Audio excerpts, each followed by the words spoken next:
A9 ನ್ಯೂಸ್ಗೆ ಸ್ವಾಗತ. ನಾನು ಅಮೀನ್ ಶೇಖ್. 2012ರ ಧರ್ಮಸ್ಥಳದ ಸೌಜನ್ಯ ಅತ್ಯಾಚಾರ ಮತ್ತು ಕೊಲೆ ಪ್ರಕರಣದ ಮರು ತನಿಖೆ ಮತ್ತು ನ್ಯಾಯ ಸಿಗಬೇಕೆಂದು ಆಮ್ ಆದ್ಮಿ ಪಾರ್ಟಿ ವಿಜಯಪುರ ಜಿಲ್ಲಾಧ್ಯಕ್ಷ ಭೋಗೇಶ್ ಸೋಲಾಪುರ್ ಅವರು ಆಗ್ರಹಿಸಿದ್ದಾರೆ.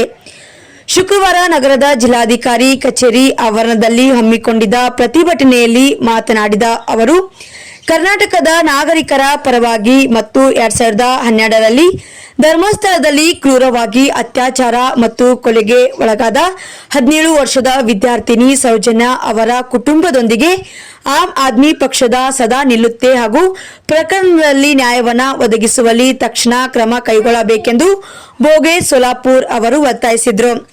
ಈ ಪ್ರಕರಣವನ್ನು 13 ವರ್ಷದಿಂದ ಸೌಜನ್ಯ ಅವರ ಕುಟುಂಬ ಮತ್ತು ಕರ್ನಾಟಕದ ಜನರು ನ್ಯಾಯಕ್ಕಾಗಿ ಕಾಯುತ್ತಿದ್ದಾರೆ. ಸ್ಥಳೀಯ ಪೊಲೀಸ್ ಇಲಾಖೆ ನಡೆಸಿದ ಹಲವು ತನಿಖೆಗಳ ಹೊರತಾಗಿಯೂ ನಿಜವಾದ ಅಪರಾಧಿಗಳು ಇನ್ನೂವರೆಗೂ ಸಿಕ್ಕಿಬಿದ್ದಿಲ್ಲ ಮತ್ತು ಗಂಭೀರವಾದ ತನಿಖೆಯ ಲೋಪದಿಂದ ಪ್ರಕರಣವನ್ನು ಮುಚ್ಚುವ ಪ್ರಯತ್ನ ನಡೆದಿದೆ ಎಂದು ಅವರು ಆರೋಪಿಸಿದರು.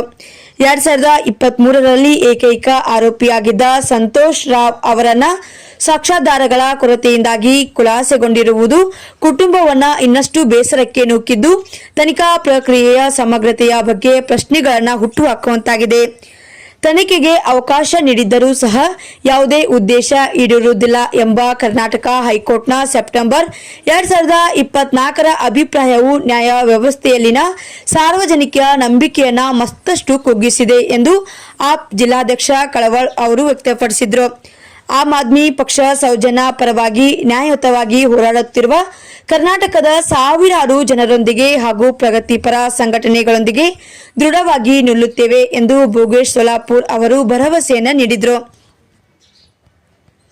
ಇನ್ನು ಈ ಸಂದರ್ಭದಲ್ಲಿ ಜಿಲ್ಲಾ ಸಂಘಟನಾ ಕಾರ್ಯದರ್ಶಿಗಳು ಆದ ಬಾಬು ಬಿಜಾಪುರ್, ಅವಿನಾಶ್ ಐಹೊಳೆ, ಜಿಲ್ಲಾ ಮಾಧ್ಯಮ ಉಸ್ತುವಾರಿ ಸಂಜು ಶೆಟ್ಗಾರ್, ಬಬಲೇಶ್ವರ್ ಮತಕ್ಷೇತ್ರದ ಅಧ್ಯಕ್ಷರಾದ ಮೀರ್ ಸಾಬ್ ತೊದಲ್ಬಾಗಿ, ದೇವರ ಹಿಪ್ಪರ್ಗಿ ಮತಕ್ಷೇತ್ರದ ಅಧ್ಯಕ್ಷರು ಆದ ಬಸವರಾಜ್ ಖಾನಾಪುರ್, ನಗರ ಅಧ್ಯಕ್ಷರಾದ ಅಮೀರ್ ಸೊಹೇಲ್ ಪಟೇಲ್, ನಗರ ಪ್ರಧಾನ ಕಾರ್ಯದರ್ಶಿ ಮೀರಾ ಸಾಬ್ ದಳವಾಯಿ ಹಾಗೂ ಪಕ್ಷದ ಮುಖಂಡರು ಆದ ರಮೇಶ್ ದೊಡ್ಮನಿ, ಪೀರ್ ಸಾಬ್ ವಾಲಿಕಾರ್, ಮೆಹಬೂಬ್ ಕೋರಿ ಸೇರಿದಂತೆ ಇತರರು ಉಪಸ್ಥಿತರಿದ್ದರು.